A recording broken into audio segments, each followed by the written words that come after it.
Hi, hello, happy Sabbath and Shabbat Shalom. While this was a very productive week, it won't make much of a video because you won't be able to tell much of what went on. Only difference in here is I put Chestnut in here, and Mr. O'Malley's trying to figure out his way to get in where the girls are. I don't know if it's evident that he's way all the way around everything else. He's literally, I don't know if I can zoom in on him. He just got down. I guess he sensed that I see him way back there, a little white dot moving in the background. He's trying to figure out how to get in where the girls are, and he just doesn't have it figured out that they're not in the same pen. So, let me see if I can get a video of him. He's wandering all over the place. There he is. Sorry. There he is. He's all the way outside of our property on that side. And he doesn't know what he's doing. He's trying to get to the girls. He's unhappy. And so he'll run around and go to and from and get lost and come back and stuff, I'm sure. Mr. Snookums over here seems to be pretty happy with life at the moment. Or at least he's not complaining too loudly. But yeah, he's in here just, he eats, he sleeps, he poops, and he seems to be getting along.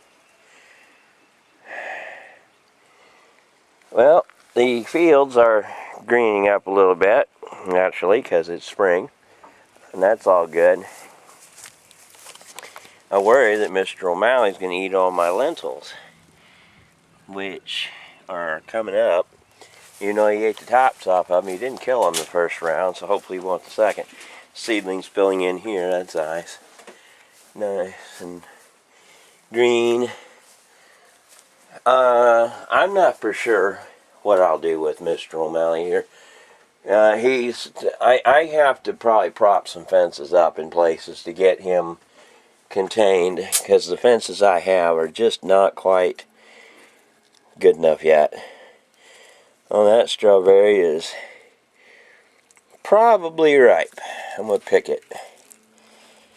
And as it's kind of hollowed out in the middle.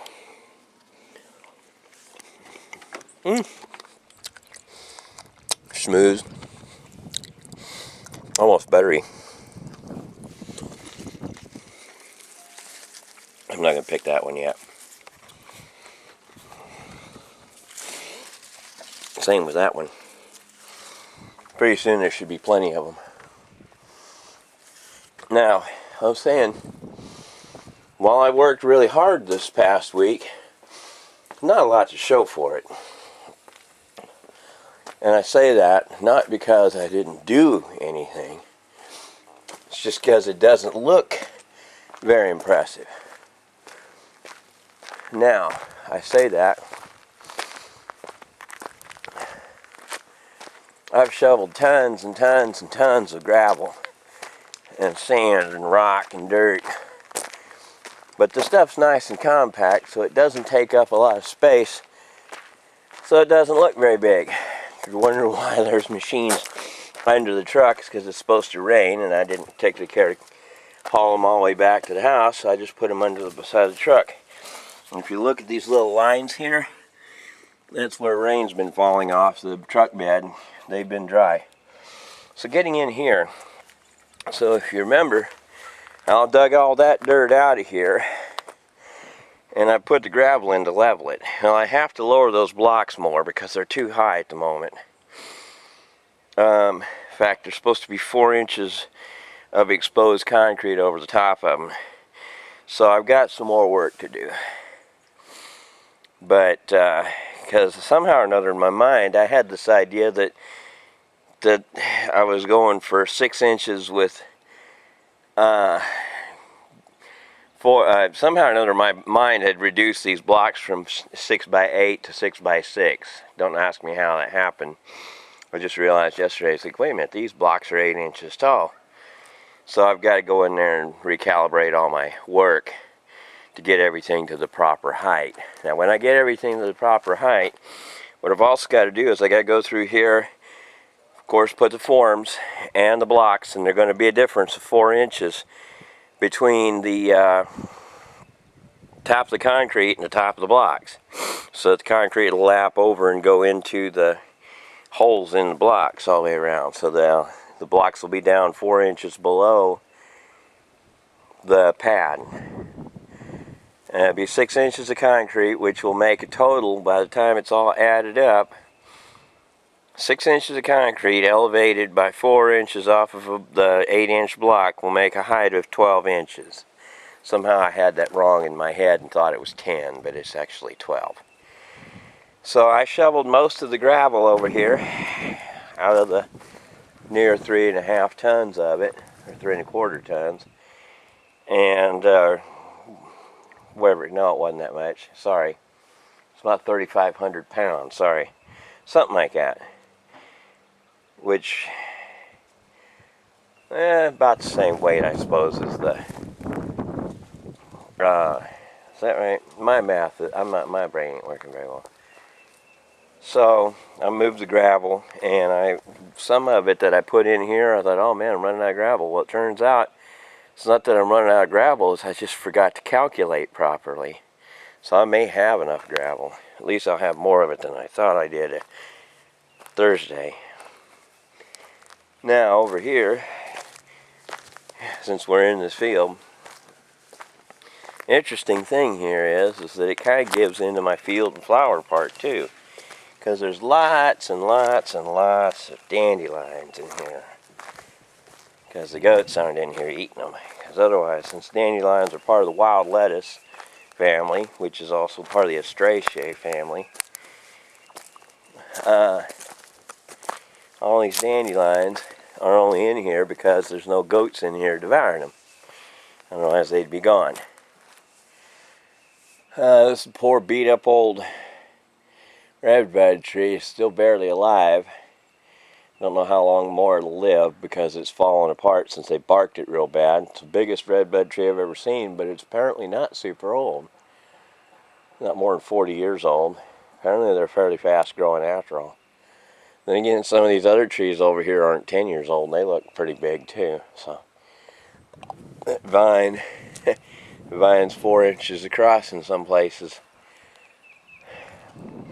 But yeah, as long as the goats aren't in here, the grass fills up real nice. Once they put the goats in, the grass goes away because, well, the goats eat it.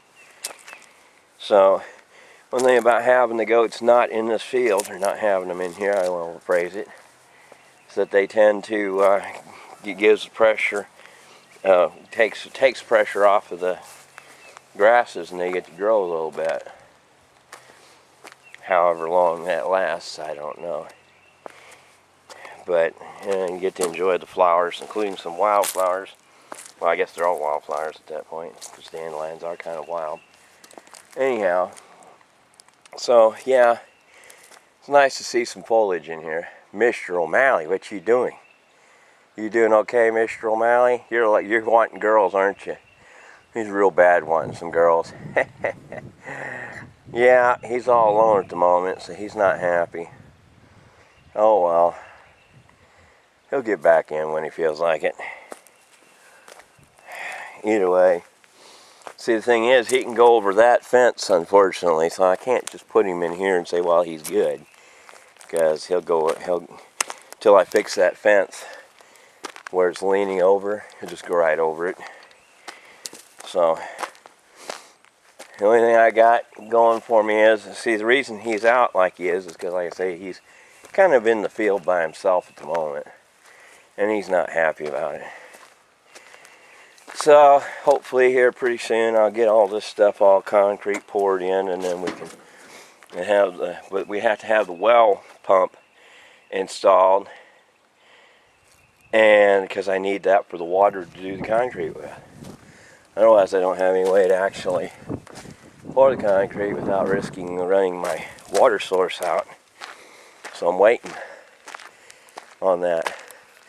Well, these red buds sure are pretty when they're blooming, but they're pesky as everything when they go to seed, because, well, when they go to seed, then they make thousands, tens of thousands more little red buds, which then become a forest, and then you got nowhere to have anything but red buds. Like kind of an invasive species at that point.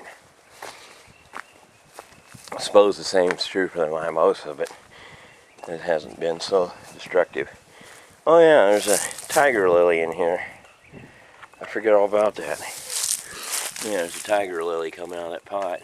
Cool. Neat. Now some of the lentils in here are significantly taller than the other ones because the goats haven't been up here eating them. Hopefully, again, we'll have a lot of lentils eventually at some point. The irises are propagating. I remember when there was no irises over here at all, and they're coming down the hill. And then that batch right in here is all new this year, I think, or I think so anyway. The grape hyacinths are like double as many this year as there was last year. So hopefully we'll have a large propagation of those. I don't know what them white little onion flowers are called, but there's a lot of them.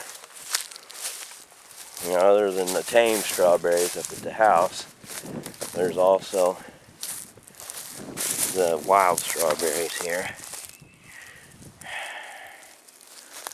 And of course the paper whites and jonquils and the baby's breath. That apple tree is going to bloom here pretty soon, I'm pretty sure. And then the verbena is looking good over here. Although it's kind of hard to see it for all the weed overgrowth. Hopefully this year I'll get a whole bunch more mint too. And of course there'll be the yellow, oh, I forget what they're called, coneflowers, yeah. So, yeah, at this moment, there are a few woodland wildflowers here and there, not many, not very thick. I decided I'll just not make this a really super intensive, long video like I often do. But I suppose if you get right over here, by the bottom of this field here, there's a little patch of those white onion flowers. Again, onions, oh, orange puccoon is up too. I knew it would be soon, but it's not too soon for puccoon. So yeah, there's an orange puccoon. Very lovely. Again, these are part of the dog's mane milkweed family. That one's looking really nice. Let me hold that down there just long enough for somebody to get a double check the zoom. Get a good shot of that. You see the little onion flowers out here. They're looking pretty nice. Chives are coming up too, which are also part of the same family, as is garlic and normal onion. These double-breasted tulips, I mean not tulips, daffodils.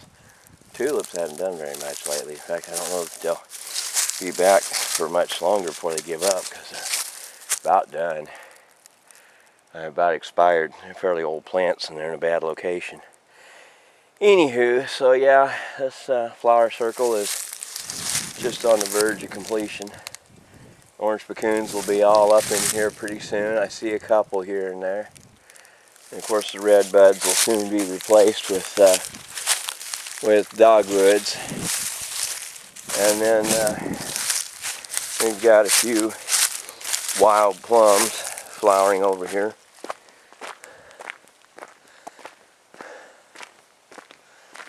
And I don't think I'm going to invest too much hope in that crepe myrtle. It didn't flower at all last year. Not even any of its sucker babies. None of them did. So I'm not too terribly thrilled with that.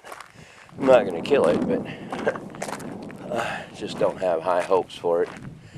Again, the wild plums over here flowering. I saw articles about them recently that they're in desperate need of more open land than they have right now. And the problem is that they're not a popular plant, and they're a wild plant, so a lot of people don't even mess with them.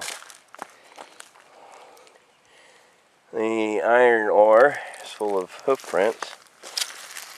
I say iron ore and clay. All that crumbly stuff is vuggy quartz left over from the iron ore vein, which is literally all this brown stuff here. Lots of it, but nothing I can do with it just yet. There'll be more. I mean, this will wash away probably, but I mean, there's millions of tons of it over here. But so that's the white pear plums there, and then there's some over here by the shop. And really not much to show around here. A lot of the spring flowers and haven't come up yet very much, like the waxy buttercups, and not even very much of a lot of like wild petunias and stuff haven't come up. Oh, there's some waxy buttercup. I spoke too soon. Yeah. Yeah, there's some nice little waxy buttercups. Cool. Alright. Nifty.